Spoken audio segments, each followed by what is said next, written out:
Ok, hello everybody. A ver, voy a hacer una introducción en español and we switch to English in a while para quien quiera en el mundo escuchar esto. Pero nada, esto lo que vamos a hacer ahora es una entrevista a la filósofa contemporánea, digamos, Vera Matarese, que tenéis ahí. Es italiana, o sea que por ahora no está entendiendo mucho de lo que estamos diciendo. Por eso ahora pasaremos al inglés, también, exacto, importante motivo también. Y nada, ahora yo quiero discutir unos temas filosóficos con ella, así como por encima, y como pueden ser de interés para la comunidad filosófica y estudiantes de posgrado o de cualquier tipo, pues nada, vamos a hacer esta entrevista a Vera Matarese. Vera, que yo conocí cuando éramos investigadores postdoctorales en Praga, República Checa, la Academia de las Ciencias, Instituto de Filosofía. Estamos. Y pues nada, bueno, os la presento un poco antes de que ella hable. Vera Matarese es italiana del norte de Italia, da igual esto, estudió allí filosofía y decidió hacer el doctorado en Hong Kong. Esto suena un poco raro, pero luego you tell us why you did it in Hong Kong, because it sounds strange, I guess, to people. Pero nada, entonces luego nos conocimos en la República Checa. Ha estado visitando algunas de las universidades más prestigiosas del mundo, más aún en este área, como la Universidad de Pittsburgh, por ejemplo, y tiene publicaciones en el área de metafísica contemporánea y filosofía de la ciencia, ¿vale? Que es un poco de los temas que ella combina, igual que yo, de hecho, y de lo que vamos a hablar ahora. Eso, en revistas como de las más prestigiosas, como Foundations of Physics, por un lado, y Synthese o Synthese en el otro, ¿no? So, Vera, hello, welcome. Hi, Aldo. Thank you. Thank you for this interview. You're welcome. So I'm looking forward to talk about philosophical issues, but tell us a little bit, if you want, before. Well, I was saying you did the PhD at Hong Kong, which is, I realized later that it's a very good university there of philosophy of science, at least. So maybe you want to tell us a bit more of. Yeah, sure. Yeah. I'm also, surprised that I went to Hong Kong to study philosophy. So this is the kind of question that, of course, many people ask me. So actually, I decided to go to Hong Kong for different reasons. I decided to go there when I was in London for an exchange. So I was in London studying philosophy of science at King's College after I had got a scholarship. And there I met many different Asian students. And I started to feel that, Europe was not the only center of education. And also that, United States is not the only center of education, that in the world there are many different centers of education. And one of them is also in Asia. And so I started to think, well, I mean, maybe, I just want to go to Asia and explore another culture, life it's not only philosophy, right? So, and then I also wanted to do a PhD on a particular topic, structuralism and Bohmian mechanics. And I realized that at the University of Hong Kong, the University of Hong Kong, as it is called, there was this professor, Joe Wolf, who had just graduated from Stanford and who has started a position there as assistant professor. And so I got in touch with her and she was super welcoming.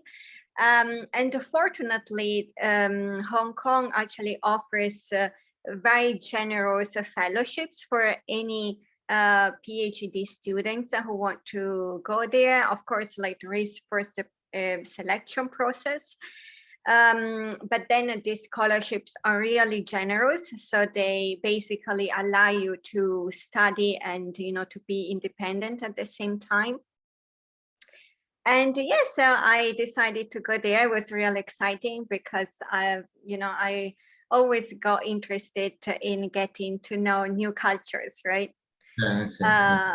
And yeah, the department was, really a really good place where to study because we had very young, excited professors, enthusiastic about their jobs, and many international students as well. Okay, I see. No, and also this thing of knowing, the world and getting to know other cultures and all that. And it's beyond the academic discussions that we tend to have. Yeah. But I remember I was also very interested in these kind of things. And let me tell you, because it's a bit funny that I was interested in this more like bohemian, I said, again, not related to metaphysics or anything like that. And I also told one of my professors that I wanted to go to New Zealand. Oh, wow. But the reason was just to, to travel and to explore and to live there and do philosophy there. It just seemed to me, when I was young and immature, I mean, I'm still, and when I told him, I remember he replied like, which professor is there? And I was like, no, but I don't know. So yeah, I was not very professional, but with the years, we became professional. So then you did that in Hong Kong. I mean, you showed me some photos and all that. It was probably amazing, and I saw there are good professors there. Then you went to Prague, where we met, which I guess was great. I think for you. I hope you liked it. And by the way, you went to Pittsburgh then for a semester. How it was? Because Pittsburgh, it was also great. For the people, my that don't know, experience. Yeah, actually, you also went to Pittsburgh, right? The year before. Just a brief visit. But just for the people that don't know, there is it has a lot of prestige in the rankings and all that, and it's very famous and has this beautiful cathedral of knowledge. Exactly. Exactly. So, but anyway, was it good? It was super good. Basically, when I went there, it's because I joined a particular program, which is the kind of Pittsburgh Fellowship program. So any scholars around the globe who is at the stage of a postdoc can apply. And basically, so there is the Center for Philosophy of Science at the University of Pittsburgh, and all the members are just there for one semester, except for the senior one who normally is there for the whole academic year. And then we have our own, kind of like rooms and, facilities and our own meetings. And so when I was there, the team was really international as well. So I got to know different scholars coming, from South America or, from North America, Europe, so it was really, really exciting. Yeah, I guess. It's a cold place in the northeast of the US, but in Pennsylvania, it gets pretty cold. Yeah, but it can be amazing.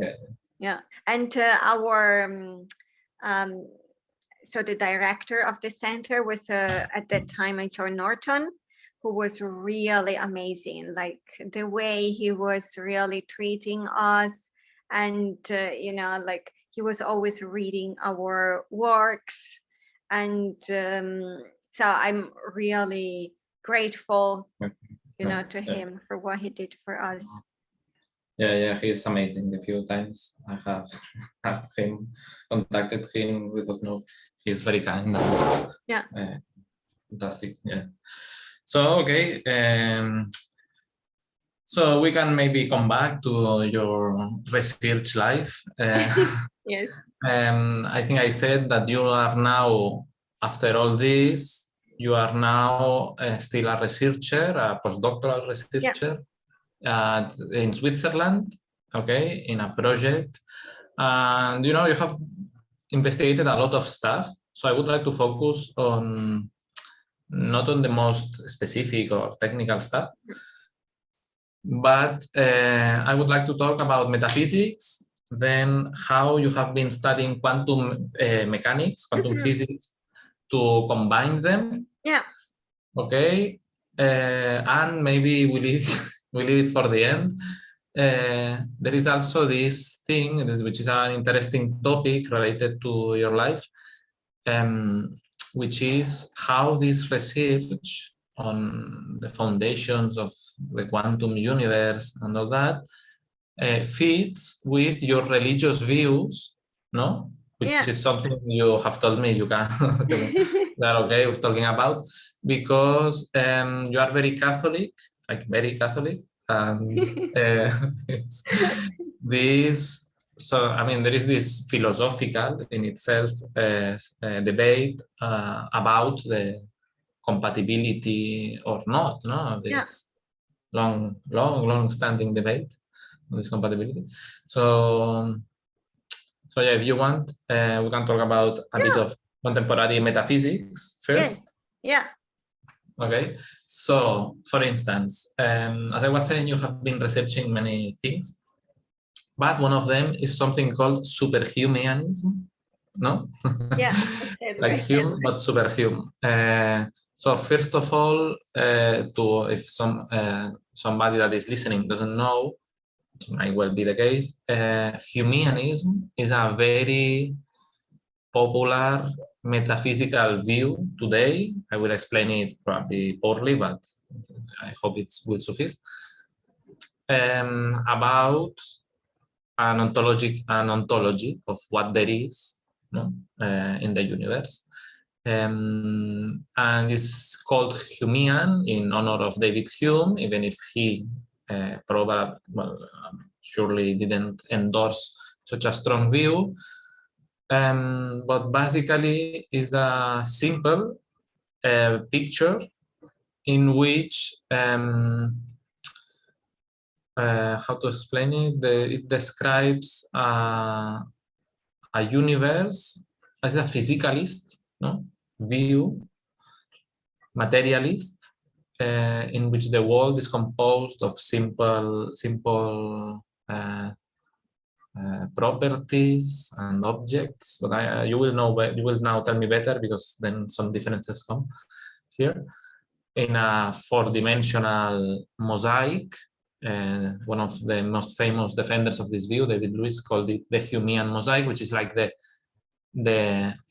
history of the universe, one after another, like a movie of photograms, one after the other, no? Humeanism, in which notably there is nothing else over and above. So one of the most debated topics in metaphysics in the last century is the so-called notions related to causation and laws of nature. They are sometimes called modal notions. So there is nothing like that in this metaphysical view. But of course, analytic metaphysics, if they postulate that this does not exist, they are aware, the people that work on that they have to provide some sort of story why this doesn't exist, no? Because some other philosophers are happy just saying it doesn't exist, no? But so in the last century, there has been a lot of philosophical work and research trying to make sense of this view, no? Okay, this would be Humeanism, poorly explained. So tell me if you want to add something here, and what is this super-humanism modification? Yeah, exactly. Yeah. Thank you for asking this question, because I've spent lots of time, in this area. And so basically, what is really peculiar of superhumanism is that it's an extremely parsimonious metaphysics. What does it mean? So it means that according to superhumanism, this mosaic that you were describing before consists only of spatio-temporal relations, which are individuated by what they called occupied space-time points or matter points, something that we can think as like particles, okay? But then, why the standard Humean mosaic also includes intrinsic properties, for instance, mass, right? So then the Humeans kind of allow that, the mosaic has some qualitative properties, okay? The superhumeans deny that. So the superhumeans deny that at the fundamental level of reality, there are properties like charge or mass, or, the kinds of properties that physical theories actually tell us that they exist, right? I mean, if we think about, even the easiest laws of nature that we have, like F equal ma, or the gravitational law, I mean, they all suppose that in reality there are properties like mass, right? So then the challenge of superhumanism is exactly what you said before regarding humanism, which is, okay, well, these properties then are not in the mosaic, they are not in the fundamental level of reality. So how can we account for them, right? And then superhumans really started to answer this question by developing their view, which I think has been kind of, has changed, along the across a kind of period of time. Sorry, you are seeing the blackboard? Yeah, I'm seeing a white screne. Yes, yeah, it works. Can I paint? So what you are talking about? Yes. While you while you explain it? Yes. Yeah, exactly. So then the superhuman say, well, look, all the properties that our physical theories postulate, except for spatio-temporal relations, which are the kind of like positions of, our matter points. Okay, so except for these positions, then all the other properties are just parameters that figure in our laws of nature, and that they help to construct the best system of a lawhood. So they help build the most efficient and the simplest laws of nature. And then, for instance, if we have just one particle, right, in the universe, let's think like this, right? And then we say, okay, this particle is massive, okay, or is charged. What does it mean that this particle is charged?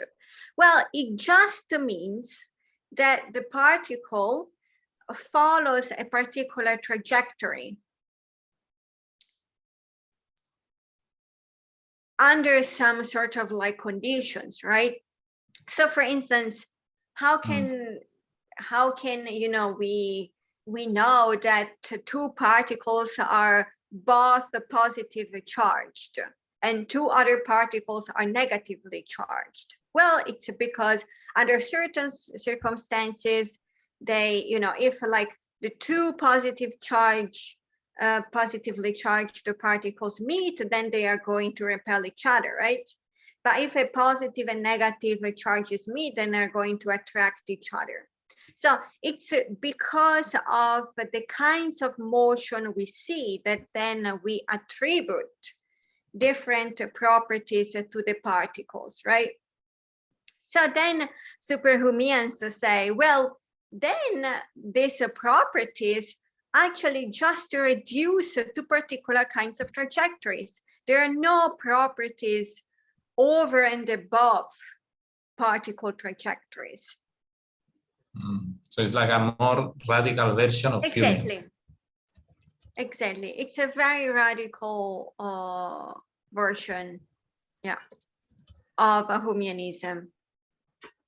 So a collection of humanism would be a collection of objects with properties, one after the other. Exactly. And these properties are normally regarded as only intrinsic. So that basically they are instantiated at a particular spatio-temporal point. Yeah. How do you say in English? Because I'm going to write it here.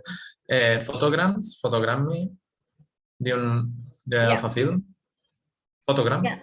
Yeah. I think, snapshot. Yeah, snapshots. Well, too late. I already wrote. Yeah. Okay. Okay, so that would be the idea. Okay. So I don't know if they have a good story, as you were saying, to account for notions such as the property of being charged in terms of trajectories. I don't know. I genuinely don't know. But they have to do that for all sorts of properties, no? Exactly. Yeah. So for any kind of property that every physical theories introduce, then they have to say, okay, these properties supervene on the particle trajectories, on the particle motions. And can they?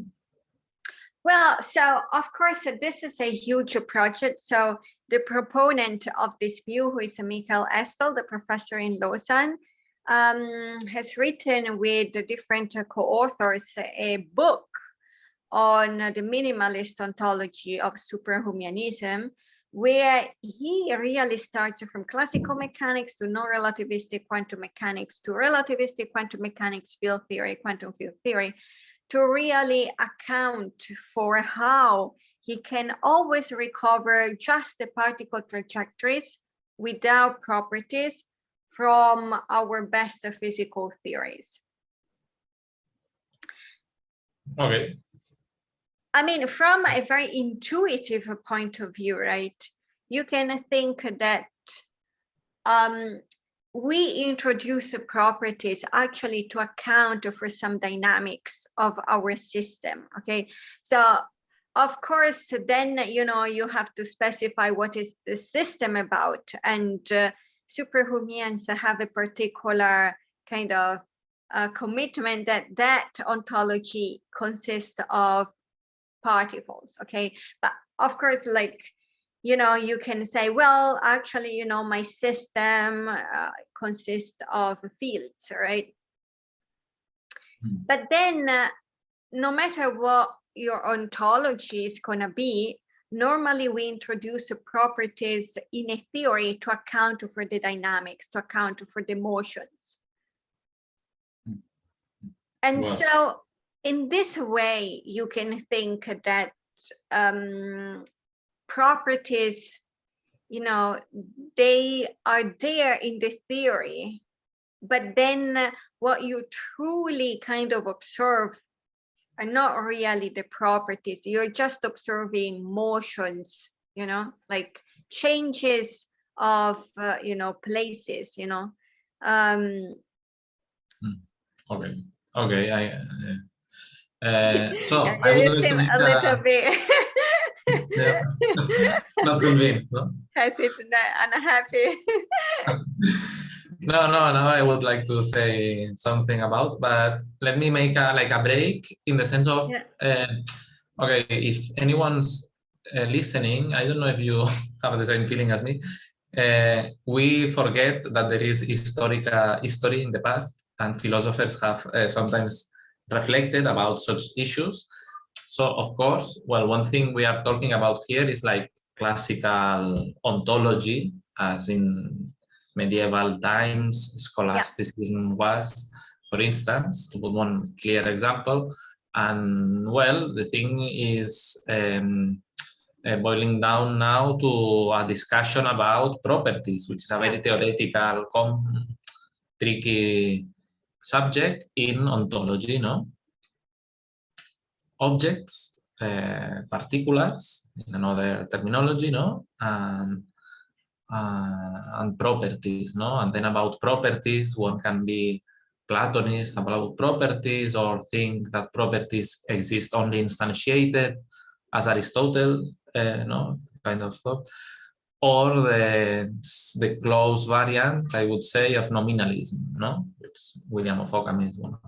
Just to put a bit of historical antecedents here, but I would like to ask you if you would put other closer antecedents, historical antecedents, in this very contemporary debate. You have someone else in mind?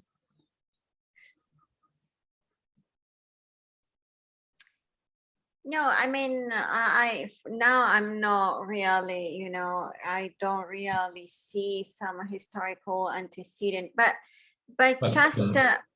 just to maybe say something, you know, just to follow up. So you were saying that this is a very classical ontology that, you know, it's quite, you know, kind of does not really reflect the modern advancement of science and the new kind of like, you know, physical theories that we have, like Standard Model, you know. But then, so this, according to the super-humeans, is a strength, because they actually claim that we can be scientific realist, okay, and that we do not have any more the problem of theory change, because all the theories of physics that have been developed so far were actually referring to the very same ontology. I see. Well, the ontology of a particle. So basically, okay, Maxwell introduced the electromagnetic field, right? No. And before that, Newton was saying, oh no, we have gravitational forces. But actually, gravitational forces or the electromagnetic fields are just theoretical concepts, we would say, superhumans would say parameter, that scientific theories introduce and sometimes discard after theory change to account for the very same ontology. So once you're a scientific realist, you say, I want to believe in the content of our best physical theories. And superhumans say, you know what the content is? It's always particle trajectories. It's always been particle trajectories. Yeah, interesting. So this is very counterintuitive, right? I mean, it's and in my papers, I put some, I think, challenging questions, and you know, some probably like criticism also.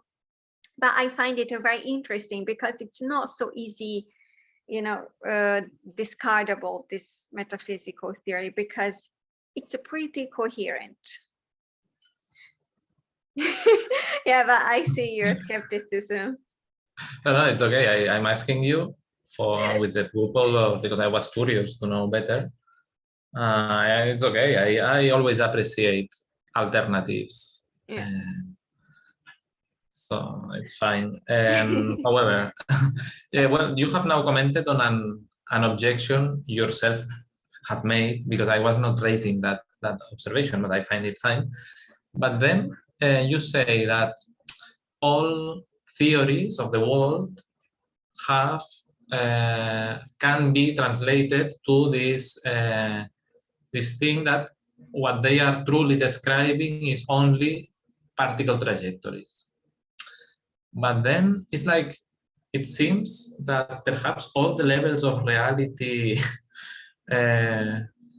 I'm laughing, but I mean, it's okay. I respect this view, but it's just that we have an approach of science, as you know, this usual hierarchy, in which very strange, maybe substantially, qualitatively different things go on different levels. So in the classical macroscopic world, product, we can describe it with classical mechanics and the things that happen, and there seem to be objects and properties. Well, statistical mechanics also introduces an attempt to explain the emergence of collective behavior. Okay. While at a more fundamental level, like quantum level, well, it's very, very strange, mysterious, weird stuff goes on there. So it seems that superhumanism aims to apply to all levels, but it looks how to say, surprising or difficult, no? Given the variety of levels, that the story is always the same. No? Yeah, so superhumanism is a metaphysical view only for our most fundamental ontology. Okay. So of course, like we can talk about tables. Okay. So of course, the super-humean does not deny that tables exist and they have some colors. But then, of course, what are these tables? Or they are just composed of particles, okay? And you know, why tables have these features like, I don't know, they are hard or they are colored in this way or whatever. Well, everything reduced to the particular kinds of trajectories of the particle constituting the table.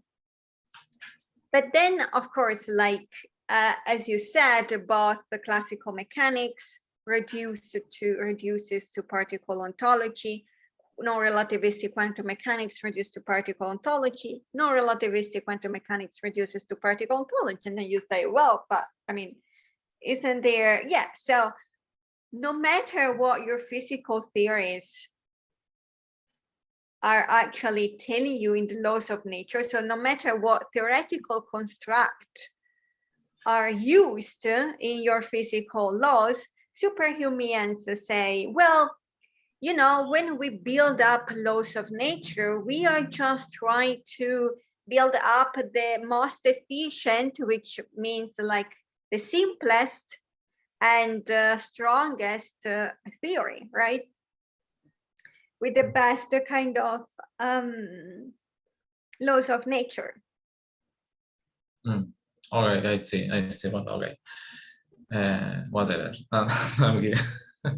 Okay, I see. Fine. Well, if I may, I would like to comment that one very philosophical thought that I have about it. It's like a very conceptual issue. It's like the very starting point of this metaphysical view is, I don't know, sounds like very simple. You said very parsimonious, which sounds that sounds very good. But it's like very simple, which okay, might be good, might not. We could talk about that also, but it's this thing of, okay, the world is only matter particles, something like that, matter point particles. And these,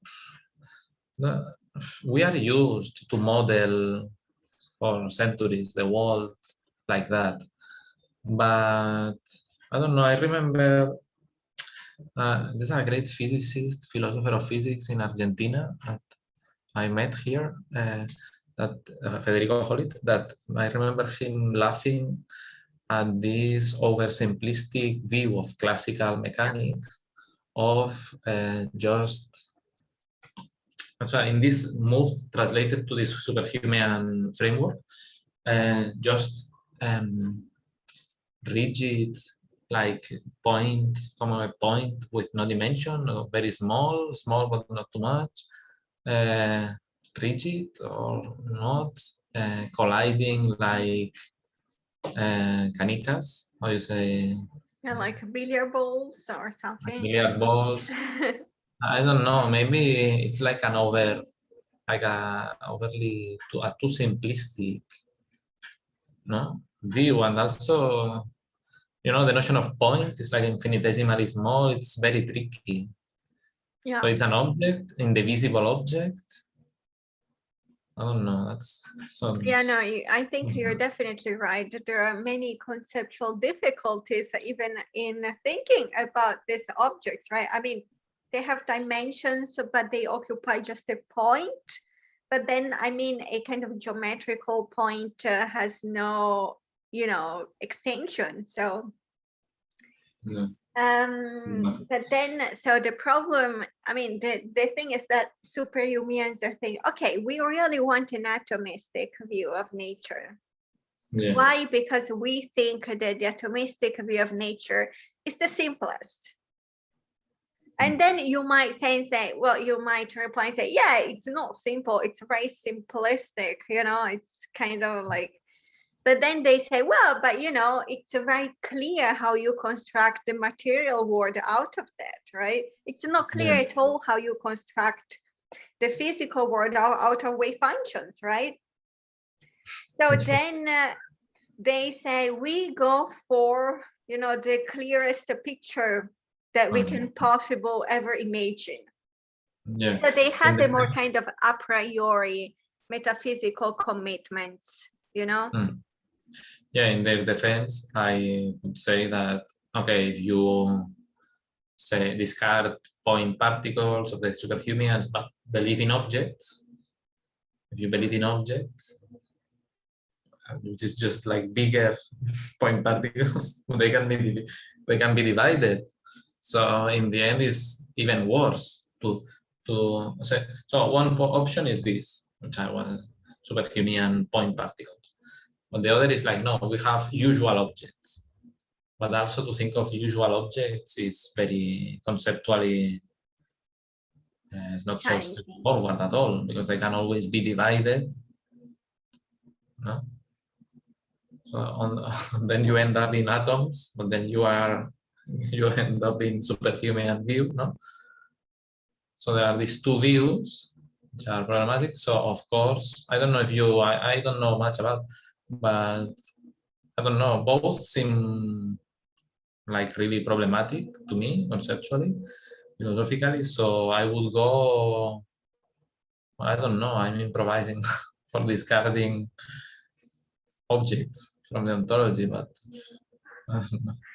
So objects in the sense of particular things disconnected from one another.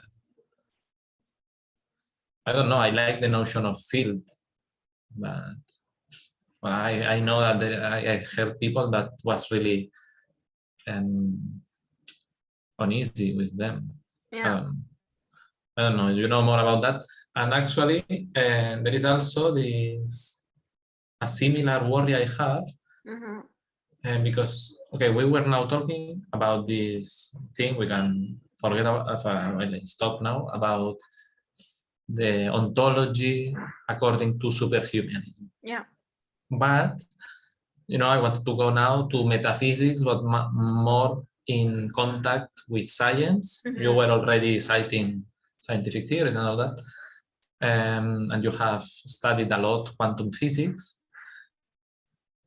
But so there is there is quantum physics, and then there are the more advanced projects following from quantum physics, which try to give a theory of everything of the universe.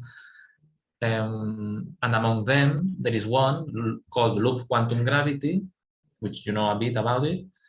I don't. And as far as I know, there is something that also I feel like really conceptually disgusting, that's not the word, from the very beginning. Today is like a very respected physical, it's not yet a theory because it has not yet empirical evidence, I think, but much studied and funded all over the world, no? Carlo Rovelli is one of the physicists that is working on that, for instance. But again, the philosophical presuppositions at the very beginning describe a discrete world. So now it's not about objects, it's about whether the world is continuous, which is, as I guess, people tend to think of that, or discrete, which again is a debate that probably dates back to the Greeks, as always.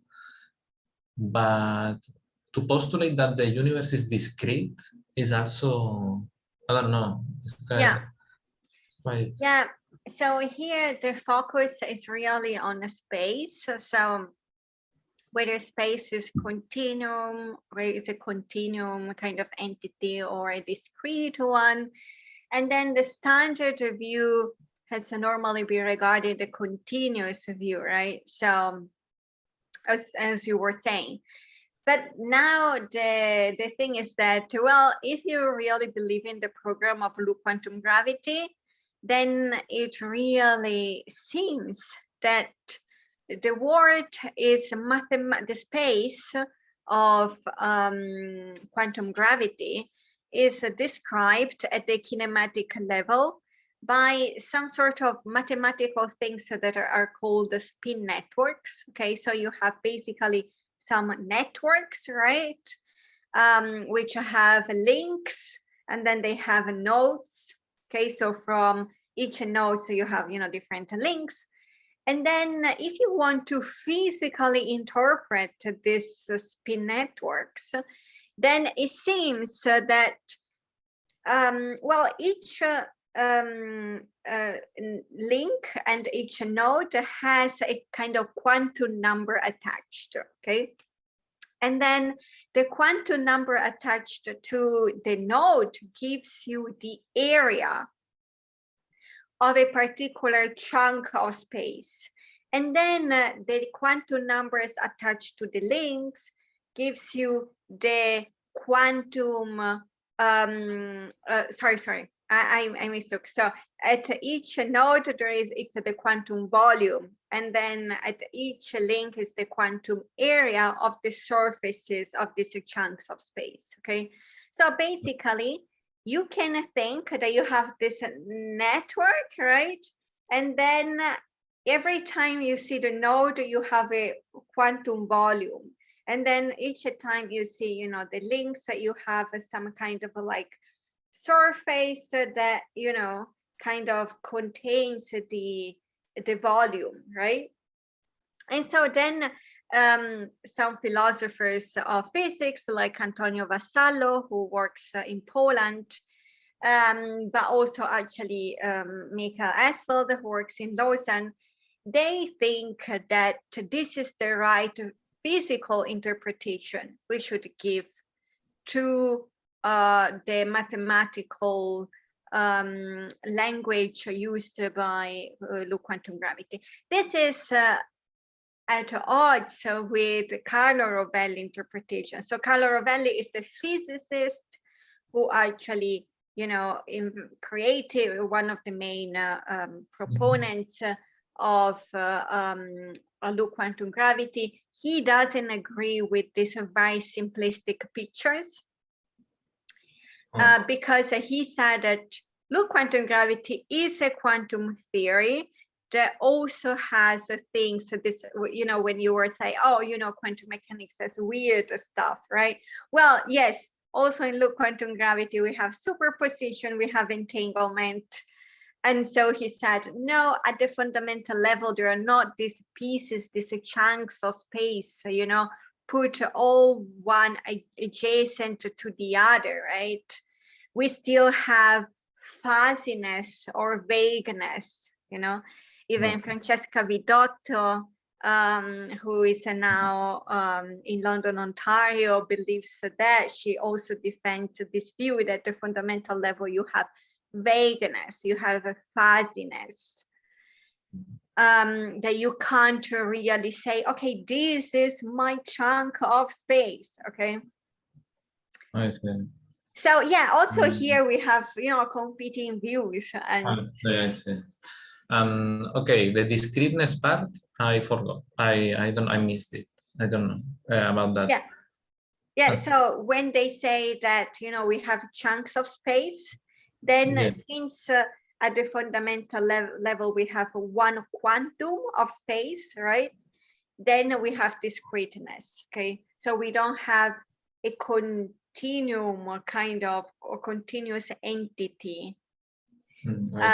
We have some smallest atom of space at the fundamental level. You cannot cut the atom further. There is the smallest unit of space you can ever imagine, like the smallest, maybe not unit, but chunk of space. Yeah, I see. And they are, it's like all connected. Glued like together. I see. Okay. But then, so one thing to remember is that these chunks of space are not in space.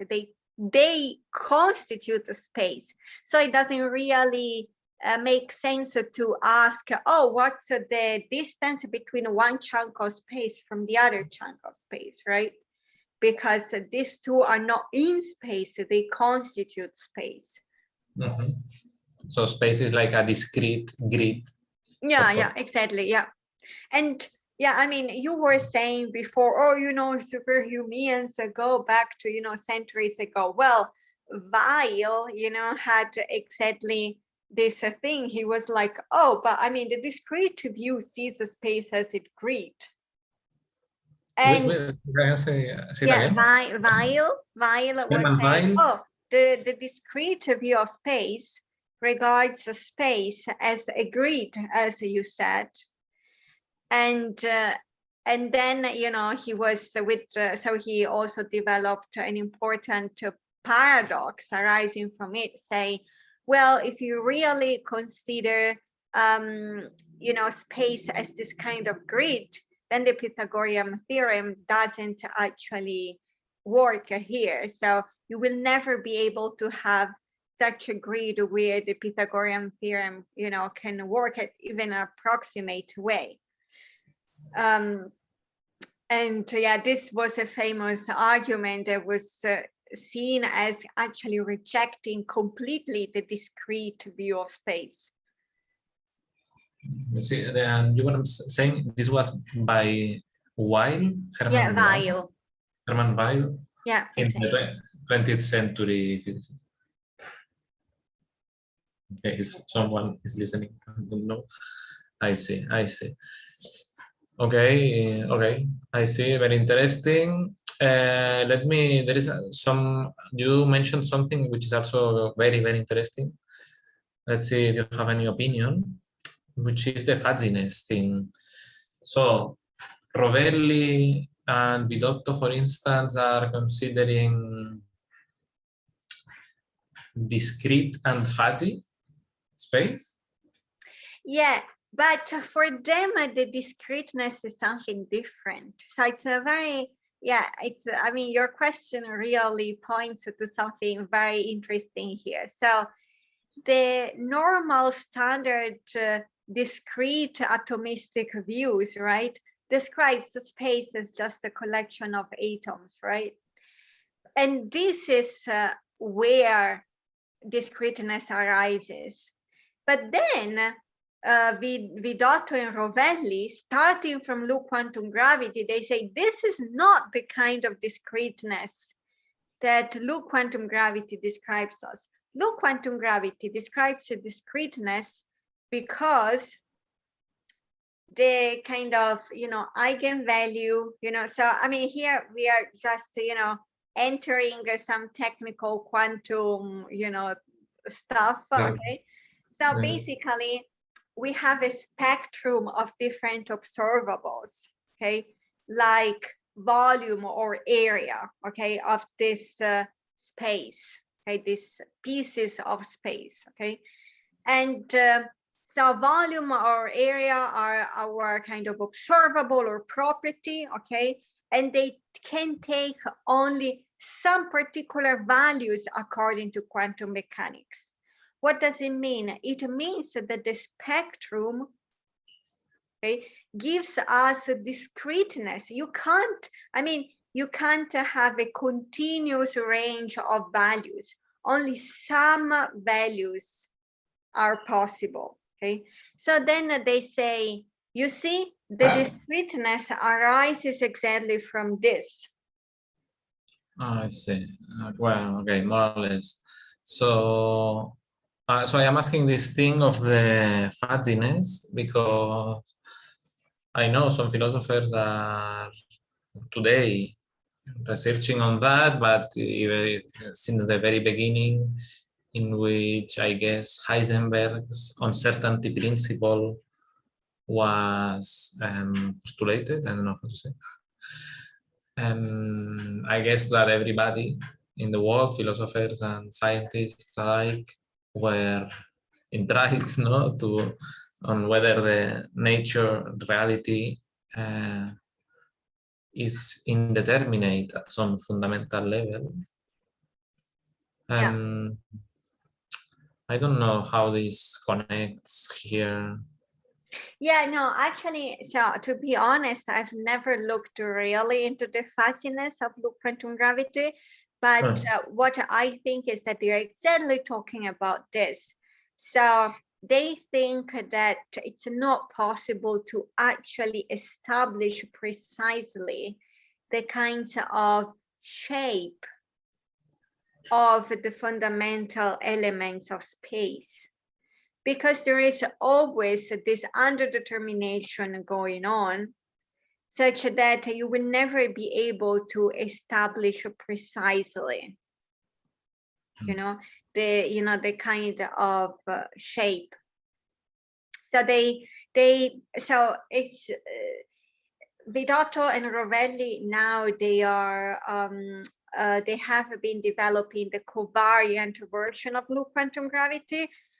In my research, I digged more in the canonical version, but in their covariant version, they use a system that's called triangulations and so on and so forth. And then they really end up using a certain notion of fuzziness that is grounded in the uncertainty, in the underdetermination that you were referring to, the quantum, underdetermination and uncertainty. That's not always possible to give a specific specification of all your physical quantities. And in this case, it's really a matter, if I understand it correctly, of the shape, the fundamental shape of the most fundamental elements of space. I see. So removing the complications of this theory you have been studying with quantum gravity, regarding this fuzziness, this vagueness. So I always want to insist on that because I know Heisenberg's uncertainty principle, okay? Well, I guess it depends on how you formulate it, no? But there is an understanding, which is an epistemic limitation of not being able to measure velocity and position with maximal precision of particle. But I have asked people that know better than me how to interpret the principle. I don't know, I think I remember the last. It has to be interpreted. No, it's not clear, no? Whether it's still debating. So for instance, now there is a new paper in Foundations of Physics by Davide Romano, who is a researcher at the University of Lisbon. And actually, he really endorses the epistemic view. So that it's just a matter of not being able to determine from an epistemic level, position and velocity to the maximum precision, and with the maximum precision. But then it's actually possible to, but actually this doesn't mean that a particle which travels on, a trajectories, it's ontologically subjected to, the uncertainty principle. So for instance, also Bohmian mechanics, right? I mean, Bohmian mechanics is a let's think of the non-relativistic version of Bohmian mechanics. Then also for the Bohmians, of course, like the trajectories has a specific velocity and has a specific position at all times. It's just that we are not able to know, the entire and maximally specification of these two quantities. I see. Very interesting. I know also more usual philosophers, because Vida de Vera is a philosopher of science. Yeah, exactly. Yeah. More like traditional, let's say, like Claudio Calossi, which combines metaphysics. Alessandro Torza, all Italian. Davide Romano, you, Carlo Rovelli, Francesca Ridotto. And Jessica Wilson, also another like traditional. Yeah, so I think Jessica Wilson and Claudio Calossi have worked extensively on the uncertainty in, quantum mechanics, but I think that they really endorse the fundamental metaphysical uncertainty. Fundamental metaphysical uncertainty. Yeah, indeterminacy, no? Yeah, indeterminacy. Yeah. Yeah. Well, okay. So I don't know. I think we have talked about a lot of stuff. I think it's enough. No, I don't know how long. We talked so much. I would like to ask you some other stuff, but it's okay. Yeah. Maybe you want to comment as we were premiering at the beginning about anything related with your personal beliefs. Yeah. I mean, as you know, because we discussed this, many times. Well, I'm a Roman Catholic, and so I'm a kind of like believer, but I'm also a believer of science. I mean, I'm a philosopher of science. I believe in science. It's not that I'm always a realist, right, of science, because some models or some theories, I think that they were developed not to be entirely like faithful, right, to the physical world, or maybe they're still not at the stage that we can be really realist about them. But in any case, I personally never felt that one kind of realm or one aspect of my life, like my belief in science and my belief in religion, and also my being a philosopher, could be really in contrast with each other. And maybe to say why I use a kind of image that a Jesuit taught me once, which was that, well, science and religion and philosophy dance together, right?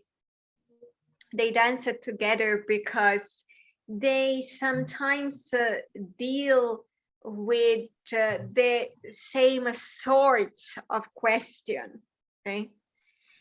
But then they answer in different ways, going in different directions, right? And so when they dance, they never, step each other's feet, so to say.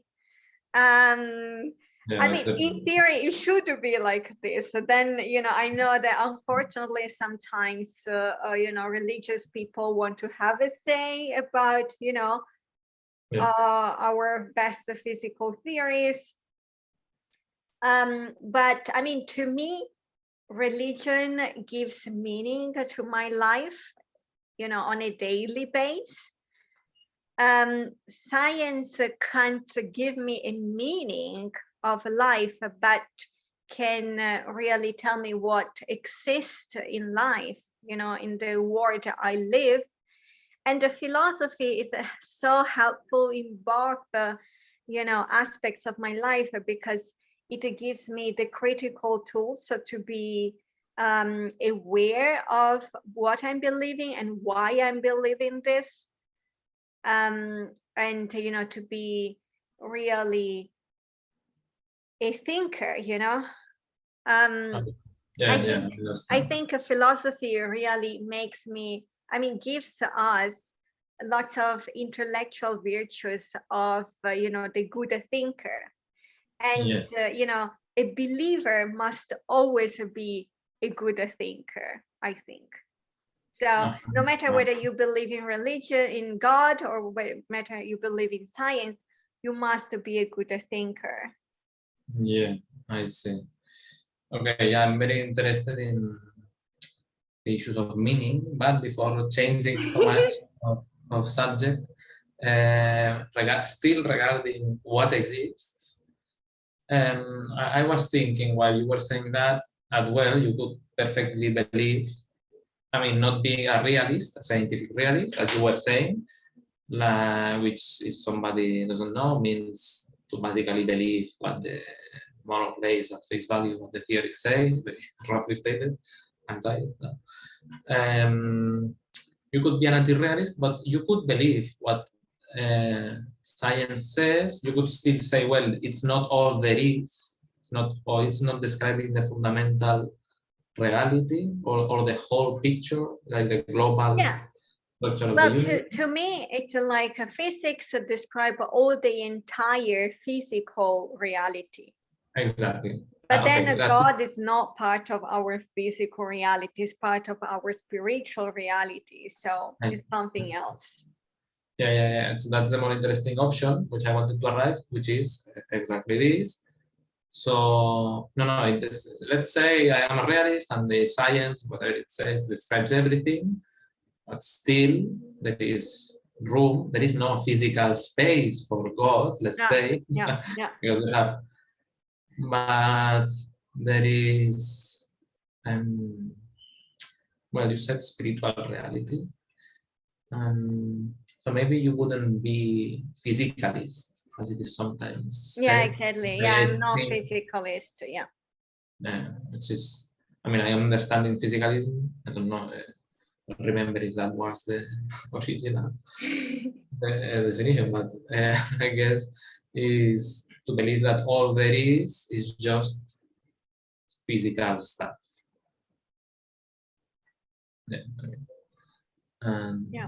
But I don't know. Yeah, of course, it's complicated to spell out what the spiritual reality is, but of course, that doesn't mean you are wrong. Okay. I also think that a good believer should always allow for some, uncertainty. So, we should, I think it's very intellectually honest to say that we can't believe, 100%, right? And to say, well, this is what I believe for such and such and such a reason. And, there is, of course, a room for the fact that, I might be wrong or might be mistaken. Okay. I don't know. We were talking before about a physicist called David Bohm, but you were talking about Bohmian mechanics, granting that people would understand that is an interpretation of quantum mechanics due to David Bohm, this guy. And it's interesting because David Bohm, I don't know if he was religious, but I know he has this formal work in quantum physics, but also he has like a very weird stories. I always wanted to take a look about the whole reality. You know them? Yeah, so I know that he worked on what he called the holographic paradigm, something like that. Yes. So thinking that probably all reality is, a gigantic hologram, something like that, that does not really have proper existence. And then he also worked on something called the implicate order and explicate order, however, these are really kind of aspects of his view of reality that are kind of like esoteric, something like that. So nowadays, most philosophers and physicists really discard these theories as not really worth of, further kind of philosophical analysis or, physical investigation. But yeah, he has some sections of his book, which is, I think, called the Implicator Order or something like that. They are very esoteric, I think. Yeah. I don't know, it reminded me, and I didn't know if he was religious in some sense. This thing would be... Yeah, I don't know, I don't know. Anyway, okay, so regarding the existence, well, you have explained. Maybe then you should tweak a little bit your Roman Catholic dogma, maybe, no? I don't know. I mean, I think that nowadays we have really the fortune to have a Pope who is very open, about... I mean, about ontology, now, for the moment, not entering into other... Sorry? So I'm just thinking of ontology now. Okay, yeah, I see. Yeah, you seem to be changing. I mean, with the dogma about what exists according to the literal scriptures that sure, are in the Vatican, exactly. I mean, so indeed, so I was saying that now we have, I think, a Pope that stresses more the kind of spiritual reading of the Bible, not really the literal, semantic, almost interpretation of the Bible. So it's not that, if the Bible is written that, God created Adam and Eve, then I have to believe that God created Adam and Eve, right? So I don't know, like the first chapters of the Bible are an allegory of, the Genesis are an allegory of the kind of spiritual understanding that, we have about the creation, but not about the physical understanding of the creation.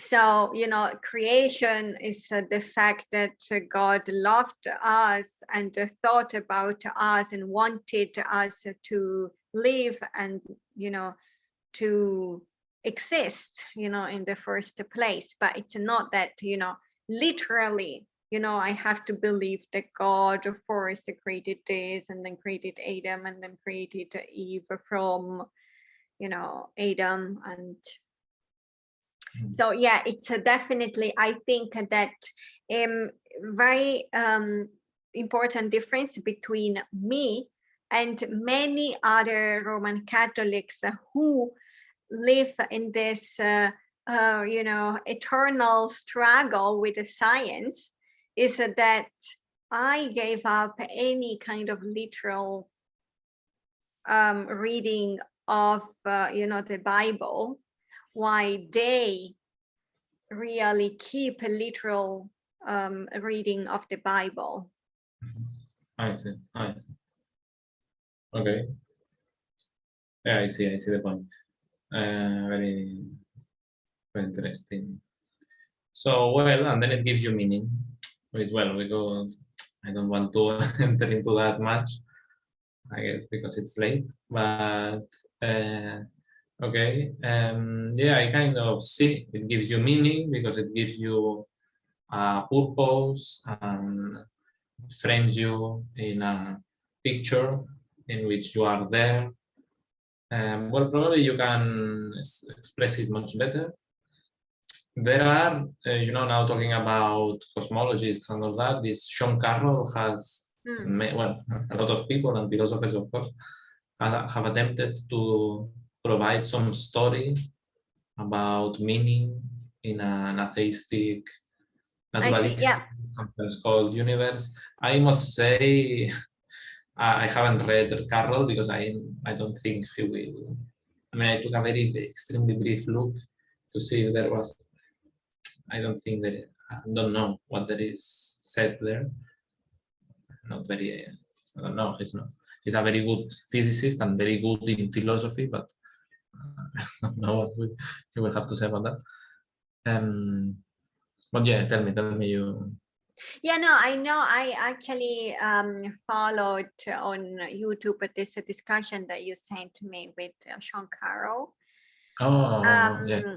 I do was super interesting. Yeah, it was really super interesting. And you know, I'm totally, just, you know, to be clear, I'm totally sure that even non-religious people have their own meaning, you know, of life, and you know, maybe they can even extract it from just a physicalist understanding of reality. So I'm totally, you know, happy with this. It's just that because of my upbringing, because of, you know, my particular history, right, personal history, and because of, you know, how I am spiritually, then, you know, I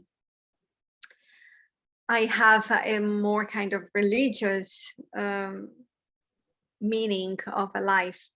But you know, I think that it's so fascinating for me to see how many atheists can actually have you know, meaning of a life which derives only from a physicalist understanding of reality. Yeah, I find that also a very interesting topic. Yeah, and at some point I remember I was seeing a bit problematic, but I don't remember exactly the Catholic view and the meaning it ascribes. I don't know.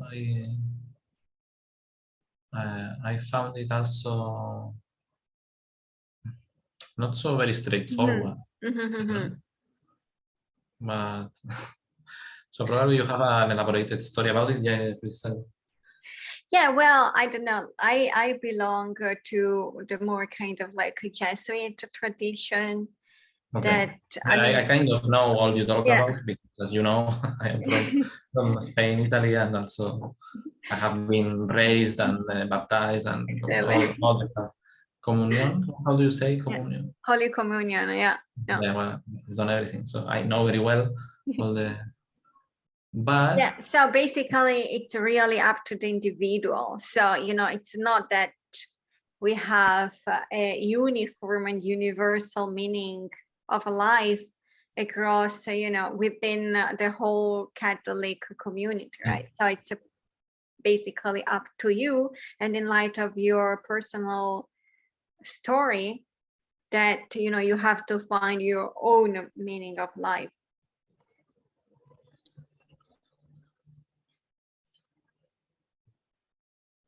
okay, still expecting for some more. Yeah, so I mean, this expecting. comes with, for instance, I don't know, reading the Bible daily, and, you know, really trying to think of what Jesus, who is basically an historical character of the Bible, so the Gospel. Yeah. What he would think, you know, of your life, you know, how he would believe about, you know, what he would think, yeah, of your life.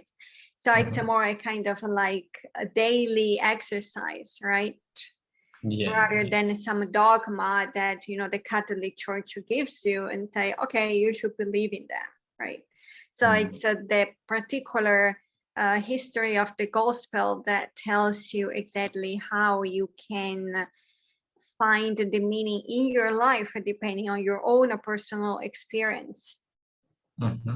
And so it seems to be how, as you pointed out, inextricably linked to ethics, no? It has a very big ethical dimension. Yeah. As you were saying it in terms of what would Jesus think? It's a very clear way of trying to follow some behavior, ethical behavior. So you are we. So that's this kind of metaethical discussion. You want to do the good, the good. Yeah, exactly. So it's really your call to understand what is the good, the good purpose of your life and how to, put it in practice, So, Jesus really gives us some principles such as, love your neighbor and, you should be ready to sacrifice your life for, even your enemies. And then, it's not easy to then understand what this principle tells you exactly about your life and how you should exactly put into practice in your own life daily. Because, it can be a very abstract thing, Yeah, of course. Yeah, interesting. Yeah, I guess the analytic philosophy. You seem very convinced. Let me think. No, I do. I think it's one of the best proposals on the market, as Anglophones say, that many people endorse. And I was thinking that the analytic philosophers that discuss metaethics, there is this dimension of, they don't talk about the meaning of life explicitly, at least, but there is this dimension of desiring to do. So there is all the discussion what is good, what is bad, of course, whether it's subjective or not. There are other dimensions, but then one of them is the prior will of the human, the individual, to do the good. Once you have identified and have all this, the philosophical story or not, okay, that's good, that's all. And then connected to a purpose in life, no? Here I think of Aristotle prior to, I don't know, the Nicomachean ethics. And yeah, of course, there's something there that could be always, can always dispute it, no? And say, well, there's other people that can take different options. You cannot. I guess I mean, it's okay. We cannot demand or force everybody to behave properly. Well, maybe not that, but maybe one would like, yeah, I guess me and generations and generations of students of philosophy would like to find like an objective reason, not that it depends on the will of each of us. Yeah. And of course, if you ground it in an objective reality in which there is God and there is, you make some progress. No? Yeah, that's true. But not yet. No, fine. Well, we can talk about that and in more detail in the future. Yeah, forever. Okay, so let's close with that, and I don't know, maybe we can continue at another moment. Thank you very much, Vera. Well, thank you, Aldo. Thank you, and I also would like to greet, your students and your university. Thank you for the chat. That's the idea. Yeah, I really enjoyed it. I wanted to talk about all that. So that's it. And well, let's keep in touch. Exactly. Take care. Okay. Bye. Ciao, presto.